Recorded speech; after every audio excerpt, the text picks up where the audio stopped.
A gente tem a impressão que psicólogo, pessoas como você assim, não tem vergonha, que não tem medo, que nada assusta. Alguma coisa te assusta? Você tem vergonha? Claro. Não, eu tive muita vergonha a minha vida inteira, gente. É? E assim, Você é envergonhada? Respondendo essa pergunta, né? Nós, psicólogos, não somos nada mais do que seres humanos que conhecemos algumas técnicas. E tem algumas pessoas que conhecem a técnica, mas não vivencia, não aplica na prática, percebe? Tá? É igual médico, né? É igual o médico... padre que fala muito bem, mas não vive. Isso, é igual médico também, que conhece como funciona o corpo, mas não usa nada daquilo que entende, né? E a mesma coisa a psicologia. O fato da gente conhecer algumas técnicas e alguns métodos não tira de nós a nossa humanidade. Então, nós vamos sofrer, sim, fica na fossa, tem vergonha, como um ser humano qualquer. E eu tive muita vergonha a minha vida inteira, porque eu sempre fui muito tímida. E aí eu sofri demais. Imagina que eu ia comer assim na frente dos outros. Não comia, não. Eu passava fome nas festas, você acredita? Ai, credo. E eu ficava com a raiva de mim mesma. Porque, Fome assim, na festa é triste, hein? não é? Porque eu tinha vergonha, uma vergonha horrível. Aí, tipo, eu gosto de dançar. Ia na festa, não dançava por vergonha. E você aí eu dança ficava tão bem, né? ficava frustrada. Aí chegava em casa e falava, ai, que droga, não dancei, não me diverti. E eu tinha vontade, sabe? Mas na adolescência eu me cansei. Por isso que eu falo assim que tem a raiva positiva. Se você quer mudar de comportamento, primeiro você tem que se revoltar com ele. Porque enquanto você estiver de benzinho com o seu comportamento, você está na zona de conforto, então não te incomodou o suficiente. Então, quando você se revolta consigo mesmo, eu falo que a raiva positiva, a raiva é uma energia que te tira do lugar. Ela vai para os seus membros, ela vai para os braços, vai para as pernas, é por isso que você quer jogar coisa, mas ela fala assim, chega. E foi o que eu fiz, eu falei assim, chega, cansei de ser esse ser humano songo-mongo, eu quero ser... Que não te fazia bem, não te fazia feliz, né? Inferno, eu falei, até quando? Eu com 14 anos, eu falei assim, parei para mim mesmo e falei assim, cara, você é o quê? Um saco de batata? Até quando você vai viver desse jeito, nessa frustração? Porque eu percebia que o jeito que eu estava vivendo, se eu continuasse naquele modelo, eu não ia sair daquilo. Sim. E a gente tem que entender isso, que na vida, se alguma coisa está repetindo muito na tua vida, você tem que parar para pensar e falar quantas vezes você tem que repetir mais vezes o mesmo erro para saber que aquele jeito de viver não está te levando para o lugar certo. Você está no lugar errado. Então, muda, ajusta o caminho... Sim. E faz uma vida diferente, entendeu? E aí Você disse para mim que você comia muitas besteirinhas. Isso. Como todos nós gostamos de comer besteirinha. E você usou um termo aí que você falou que você precisa, que leva 14 dias para a nossa língua mudar o paladar. Mudar o paladar. Isso. E é onde você começou a tomar o café sem açúcar, que você começou a colocar um pouco de coisas diferentes para você ter até uma saúde melhor. Isso. A gente tem que entender assim, então, mas então isso que você está falando, eu estou usando esse exemplo para dizer assim, uma pessoa que está mal, está reclamando da vida todo dia, está um inferno a vida dela, fala, minha vida não muda. Quer dizer, ela vai precisar mudar, ela vai ter que fazer uma mudança. Mudar o padrão. O padrão que no começo dessa mudança não vai ser fácil também. Não, porque é viciante. Todo padrão é um vício. É um vício. É. Então, assim, o padrão mental, que é o jeito que... É um hábito. Tá. Todo dia você acorda de manhã, você faz mais ou menos o mesmo caminho até o banheiro. Todo dia, se você prestar atenção, você faz mais ou menos a mesma coisa. Você pega o carro e faz mais ou menos o mesmo trajeto. Sim. O nosso cérebro, ele gosta de rotina. Primeiro, para se sentir mais confortável. Depois, para você otimizar o tempo, porque enquanto você está fazendo aquilo, você está pensando em outra coisa, certo? Então, é um hábito, tudo é um hábito. O problema é que a gente se habitua com coisa ruim. Às vezes com relacionamentos abusivos, às vezes com trabalho ruim, entende? Então, assim, o problema é que a gente se acostuma com qualquer coisa, né? É verdade. E sair daquela rotina é difícil para nós, inclusive a rotina dos alimentos. Que tem a ver com esse negócio de quebrar. Isso. Quebrar dói. Então, você sair da rotina Te tira da zona de conforto. Tira. E outra coisa, a gente usa muitas coisas de muleta. Então, assim, a gente tem que entender que os vícios, eles são uma muleta. Então, é uma compensação. Então, por exemplo, às vezes a gente come não por fome, a gente come por uma compensação. Então, às vezes eu estou frustrada com um chefe chato, eu estou frustrada porque minha vida está errada, eu estou frustrada porque está um monte de coisa errada, o que eu vou fazer? Eu vou comer, porque ali eu tenho um prazer imediato. Então, quando eu como, por exemplo, um bolinho, ele vai direto numa área cerebral liberar minha dopamina. Entendeu? Sabe? Que é um hormônio do prazer. Tá. Sabe? E é uma recompensa imediata. Então, a área do vício é a mesma área para a droga, a mesma área para o açúcar, é a mesma área cerebral. Então, é um prazer muito rápido e é químico. Então, vicia. O açúcar vicia. Então, você entra num sistema de frustração e compensação.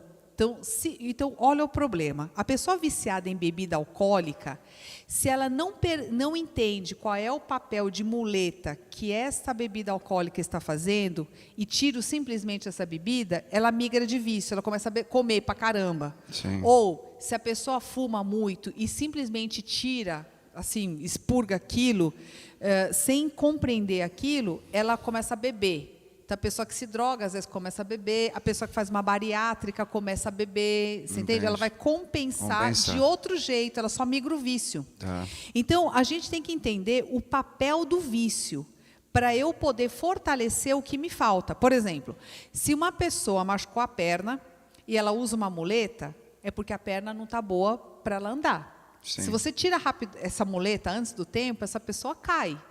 É igual o vício. Então, primeiro, antes de tirar o vício, expurgar como se aquilo fosse a maldição da vida, eu tenho que olhar para aquilo com calma. Eu tenho que olhar para aquilo e entender o papel dele na minha vida. Por que ele está lá? Ele está lá porque ele tem uma função. Sim. Entendi a função, e o que eu tenho que fazer? Se eu estou usando a minha perna, se eu estou usando a muleta para melhorar a minha perna, eu tenho que fortalecer a minha perna, para eu conseguir andar sem muleta. Então, para eu poder tirar, por exemplo, um álcool, eu tenho que entender que eu tenho uma questão química, mas eu tenho uma questão emocional, de compensação. Então, eu preciso, por exemplo, fortalecer minha autoconfiança, eu preciso fortalecer outras questões que estão me faltando, e é por isso que eu compenso na bebida, ou na comida, ou nos relacionamentos amorosos. Tem gente que é viciada em relacionamento amoroso. Sim. Não consegue ficar sozinho, sabe? E precisa de qualquer um. Sabe assim? É verdade. Por isso ela se lasca, né? Pega qualquer um só para não estar só. Então, na verdade, ela tem que estudar um pouco o que é que está levando ela, está buscando toda hora esse falso amor. Exato. Tá ok? Exato. Ou esse vício que ela tem, se torna vício. Tudo se torna um vício. É uma dependência. É uma dependência. É. Então, na verdade, você tem que trabalhar, você tem que entender o seu cérebro, né? Exato. O a tempo sua todo, mente. a sua mente. Isso, entendeu? Então, e a gente não pode ter medo de olhar para a gente, porque a gente tem medo. Sabe por que a gente tem medo? Porque a gente está tão viciado no vício que a gente tem medo de ficar sem o vício. Porque, por exemplo, a pessoa que gosta, que é viciada no doce, se você falar para ela, você vai ficar sem um doce, ela fala, não. Mas nem um docinho eu vou poder? Por quê? Porque é gostoso, entendeu? Então, assim, por isso que eu falo, a gente não pode querer expurgar uma coisa que nos dá prazer. O vício, ele dá para a bebida, quem bebe, quem é viciado em bebida alcoólica, ela tem prazer naquilo. Ela dá prazer, claro. Tá? Então, por isso que não se pode extirpar aquilo, porque de uma vez, sem compreensão, porque às vezes aquele é o único jeito de sentir prazer na vida daquela pessoa. Percebe? Então, eu preciso ensinar essa pessoa a ter prazer em outras áreas da vida para não tirar o único que ela tem. Sim. E que causa malefício para ela. Perfeito. Então, essa coisa da gente julgar o que é bom e o que não é bom e querer extirpar como se fosse uma coisa ruim, uma maldição na nossa vida, é péssimo. A gente tem que olhar para a gente e compreender. Entende? Então, essa coisa de ficar achando que é do demônio, que é não sei o quê, é horrível a gente pensar desse jeito. Sim, sim. Sabe? Você vê, até isso a psicologia ajuda a igreja, a fé, olhar para o outro que às vezes está vivendo um vício, tem uma mania, que ela sai fora de um padrão que se diz normal, né? E não fazer um subjugamento. Por exemplo, a questão do próprio, a pessoa tirar a sua própria vida. ninguém pode tirar a sua vida pela fé. Porque se Deus te deu a vida, só Ele pode tirar. Então o suicídio para a igreja, alguns anos atrás, a igreja declarava que a pessoa não tinha perdão e salvação. A pessoa se matou. Então aquilo era uma coisa assim fora. Hoje a igreja mudou o seu conceito com a ajuda da psicologia, e isso precisa deixar isso bem claro. Como a ciência ajuda também, né, a parte da fé. Porque através da psicologia, a psicologia ajudou a entender isso. Porque nós temos que ter calma daquilo que está levando aquela pessoa àquela frustração, aquele vício. Você tem que entender para você não julgar por que ela teve vamos dizer assim, não teve a força, o equilíbrio para evitar o que ela fez. Porque normalmente o suicida, ele o faz não porque ele quer morrer, ele faz porque ele não aguenta mais sofrer. Porque ele não aguenta mais sofrer. Porque o sofrimento é tão grande, que é insuportável. Sim. E agora, o que é suportável para mim, para você, para o outro? Quem somos nós para julgar isso, sabe? Sim. Né? Então, assim, o limite de sofrimento para você ou para mim é diferente. Né? Então, essa compreensão, quando a gente compreende isso, é diferente. Né? A gente começa a dizer assim, olha, para mim, eu tive um caso aí, né, de uma moça assim, olha, ela estava num relacionamento abusivo, o cara batia nela de vez em quando, tal, teve uma circunstância que até os filhos começaram a ficar com um comportamento meio doido, ela falou, estou me separando, me ligou, falou, estou me separando, eu falei, ótimo, até que enfim, né, tomar uma decisão. E aí, indiquei lá uma pessoa para ter todo o suporte jurídico, tem que fazer boletim de ocorrência, Maria da Penha, aquela coisa toda, e estava indo super bem. E chegou no momento de separação, que a família dela estava acolhendo e tudo, ela não deu um surto psicótico. Nossa. Por que a gente surta psicoticamente? Porque a gente não aguenta a realidade. Então, para ela, se separar era mais complicado do que estar apanhando, entendeu? E quem sou eu para julgar isso? Hoje está casada ainda e tal, entendeu? E está bem. Percebe? Então, o limite para cada pessoa, então, assim, quem está de fora fala assim, que absurdo, ficar com cara, que te agride, que coisa. Mas não era todo dia. E às vezes pode achar que tudo é uma coisa do demônio, fizeram uma magia, Às vezes não é isso. Às vezes não é isso. Tem que saber separar as coisas também. E na cabeça dela, estar separada era muito pior do que estar num relacionamento com ele conflitivo desse jeito. Você levando porrada para ela preferia levar porrada do que separar. Isso. Entendeu? Então, o limite para cada pessoa é diferente. E naquele momento eu falei, opa, peraí, olha só. Né? A ponto da pessoa dar um surto, quer dizer, o surto ele é um mecanismo de defesa do cérebro. Para a gente não sucumbir, ele separa da realidade. Você tem que respeitar. Isso. Respeita, todo o corpo tem um limite. Exato. Você está passando de um limite. Se você tem que ajudar numa terapia alguém, você tem que ir respeitando o limite da pessoa. Porque nem todos respondem da mesma maneira. Isso. Não é? E isso não significa que um é melhor ou mais forte do que o outro. Não. Cada um é diferente do outro. Cada um tem um ponto fraco. Tem um ponto fraco. Porque às vezes, para mim, eu supero isso bem. Isso. Mas pode ser que algumas coisas que você tem facilidade e eu não tenho. Exatamente. E você sabe, Marcos, que assim, essa questão precisa estar muito claro para todo mundo que está aí, porque todo mundo vai ter que tomar decisões difíceis na vida. Então, tem algumas situações que chegam para mim, por exemplo, que a pessoa fala assim, eu estou muito infeliz no meu casamento, está uma droga, tal, quero me separar. Tá. Então, eu falo assim, olha, toda escolha tem uma consequência. Você está afim de pagar pela consequência? Então, aí eu começo a botar a realidade na mesa. A realidade é, quem sustenta a tua casa é o marido. Você trabalha? Não. Tá, você vai sustentar como? Tá? Eu posso vender produtinho. Tá, você vai ganhar quanto com isso?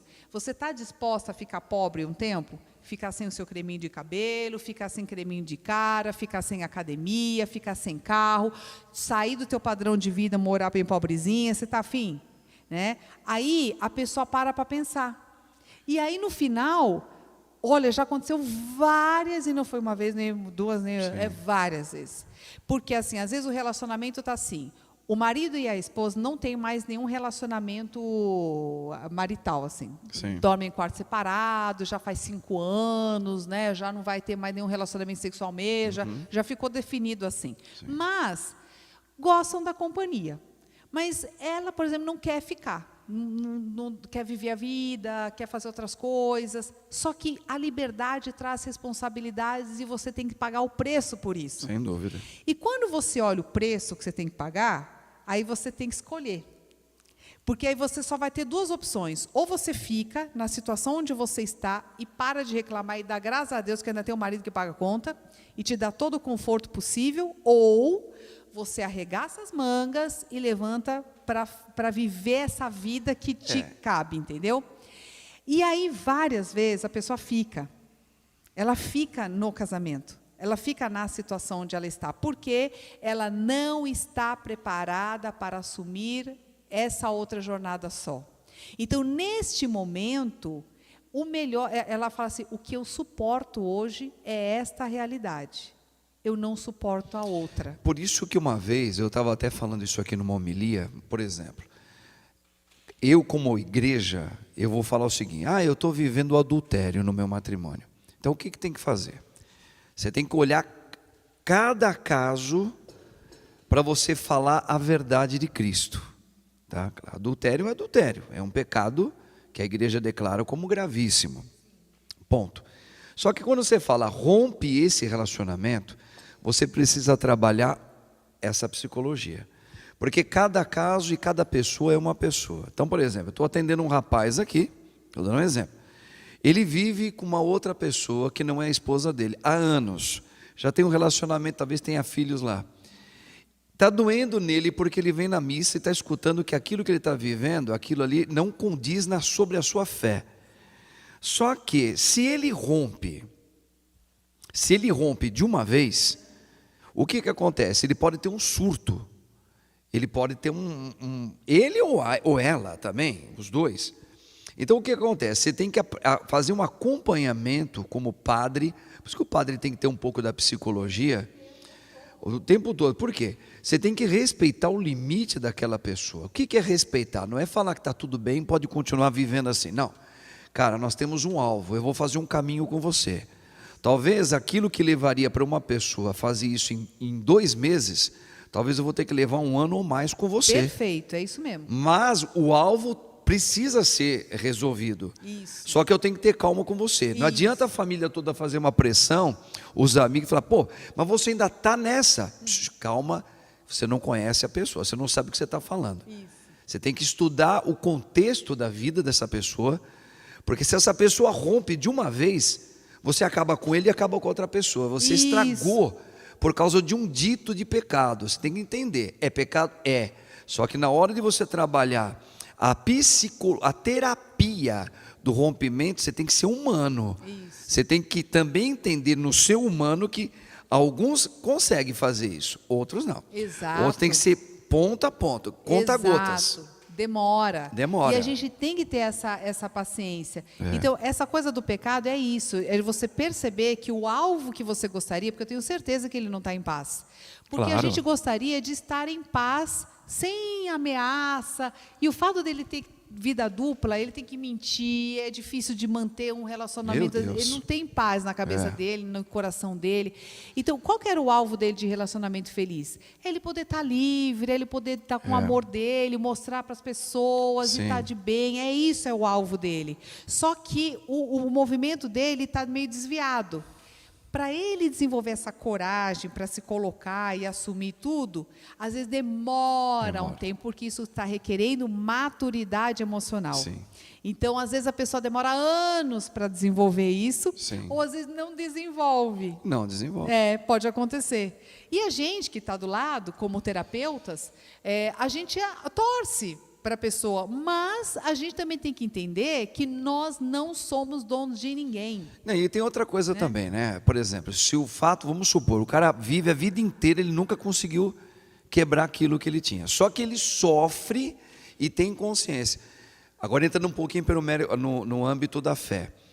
Eu acredito que o nosso Deus, que é um Deus que tudo sabe, misericordioso, eu creio que até na hora de Deus fazer o julgamento final, tudo isso será levado em consideração. Por exemplo, ele não conseguiu, mas ele sofreu a vida inteira. Ele tentou e não conseguiu.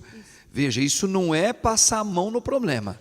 Eu estou falando, talvez Deus entenda que isso possa... Claro que sim. Foi uma tentativa positiva, mas ele não conseguiu. Pelo menos ele tentou. Isso, e eu acho super válido. Claro. E a gente tem que reconhecer as nossas tentativas, né? Porque elas são méritos nossos também. Claro. Né? Porque todo ser humano quer ser um ser humano melhor quando a gente morre. A gente tem que estar melhor, né? Mas nem sempre a gente consegue. E a gente tem que gostar da gente mesmo assim. Né? A gente não vai conseguir ser perfeito em todos os âmbitos. Paulo reclamou do espinho na carne dele, talvez é uma coisa que ele levou para a vida inteira e morreu assim. Ele tinha virtudes e virtudes, mas ele falou, por que, Senhor, eu carrego esse espinho? Que espinho é esse? Ninguém sabe. Deus só deu uma resposta para ele. Paulo, basta a minha graça. Isso. É isso. Talvez Deus vai falar assim, isso aí vai ser o termômetro de luta até o fim na tua vida. Exato. E a gente tem que entender isso, né, padre? Porque é uma questão de humildade. Porque senão a gente começa a entrar numas de que eu tenho que ser perfeita, pronto. Aí já entrei de novo naquela redoma da minha arrogância, competindo com Deus, achando que eu tenho que ser perfeita, que eu não posso errar nunca, sabe? Aí já entramos num negócio que a gente, hoje é muito fácil de entrar. Tanto que assim, a maior parte das doenças autoimunes, que hoje são mais de 80 doenças autoimunes, que o corpo ataca o próprio corpo, ela tem a raiz na autocrítica. Verdade. Que a gente quer ser perfeito e a gente começa a se criticar. Ai, tá vendo que eu fiz isso errado? Ai, eu falei aquela besteira. Ai, isso que... Olha, gente, o nosso papo tá tão bom que eu ficaria daqui a noite todinha conversando com a Meirinha